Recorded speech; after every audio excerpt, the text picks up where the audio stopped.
Welcome to my channel, Bullring Treasure Hunter. Sa video na ito ay ipapakita namin ang isang lugar dito sa Mindanao kung saan ginamitan namin ng satellite scanner. Para makita kung may treasure ba sa kanilang lugar. At nagulat kami sa aming nakita dahil ang daming nakita ang satellite scanner.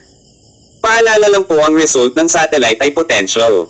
Ibig sabihin may porsyento na may gold deposit sa naturang lugar. Ang trademark ng gold deposit sa satellite image ay white, yellow, green, and bluish. Kung nais niyong i-scan ang inyong lugar nang walang bayad, just comment at isulat ang eksaktong address. Marami pong salamat mga ka-TH.